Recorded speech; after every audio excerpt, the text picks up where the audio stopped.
नमस्कार। अभी जोधपुर के अंदर पिछले 18 दिन से ज़्यादा समय हो चुका है। अनीता चौधरी हत्याकांड की गुत्थी अभी तक नहीं सुलझी है, लेकिन उसको लेकर प्रशासन ने अपना पूरा जोर लगाया, फिर भी गुत्थी नहीं सुलझा सकी और उनके परिजन और सर्व समाज के लोग जो हैं वो धरने पर बैठे हैं और उनका अभी तक कुछ हल नहीं हुआ। उसके हल नहीं होने के कारण कहते हैं कि थके हारे के हनुमान। जी हाँ, हनुमान ने बजरंगबली नहीं बल्कि हनुमान बेनीवाल का नाम लिया जाता है। वो हनुमान बेनीवाल खींवसर से जैसे ही पहले चुनाव में वो लगे हुए थे, बिजी थे और वहाँ से फ्री होकर कल उन्होंने ऐलान किया यदि सरकार समय रहते अनीता हत्याकांड को सीबीआई द्वारा जांच करवाती है और परिजनों की जो मांगे हैं उनको लेकर पूर्ण करती है तो ठीक है, नहीं तो एक आंदोलन किया जाएगा जिसमें कल बड़ी संख्या में, हजारों की संख्या में हनुमान बेनीवाल के भक्त और राष्ट्रीय लोकतांत्रिक पार्टी के सैकड़ों की संख्या में गाड़ियां वहां पर आई अपने दल बल के साथ में।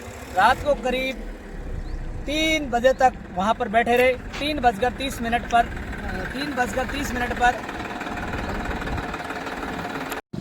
जी हाँ, हनुमान बेनीवाल रात को कुड़ी भक्ताशनी तेजा मंदिर के अंदर बड़ी संख्या में, हजारों की संख्या में राष्ट्रीय लोकतांत्रिक पार्टी के कार्यकर्ता और सर्व समाज के लोग वहां पर मौजूद रहे।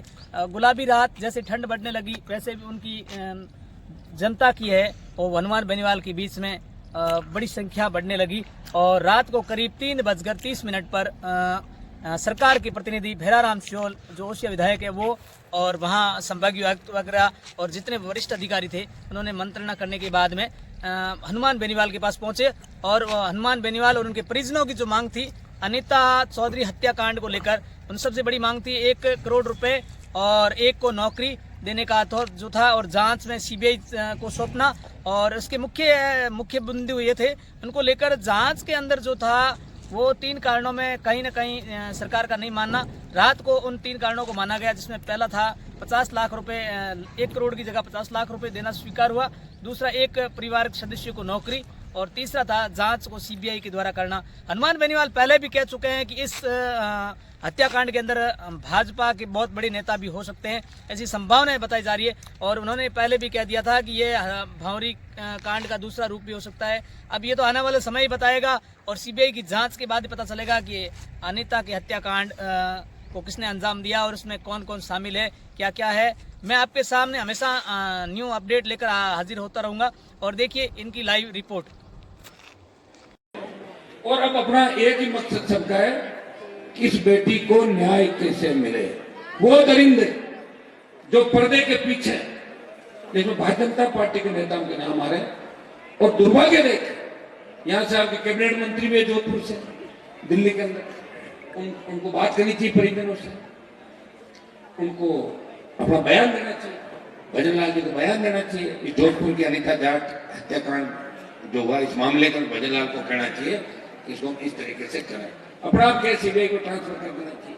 लेकिन डरा धमका के हमारे समाज के छोरे सीआई डिप्टी को भेज रहे हो, जाओ जाओ तुम्हारी पोस्टिंग जब भी होगी जब तुम धरने को समाप्त करोगे। हमारे लोग बेचारे भोले बड़ा आ जाते दौड़ते दौड़ते, जैसा हमारी बात करो कभी नक्शा हो, ऐसा हमारी बात करो डिप्टी लाल जी सीआई लाल जी, इसमें लगे रहते हैं और ये है कमी, निश्चित रूप से बहुत बड़ी कमी है।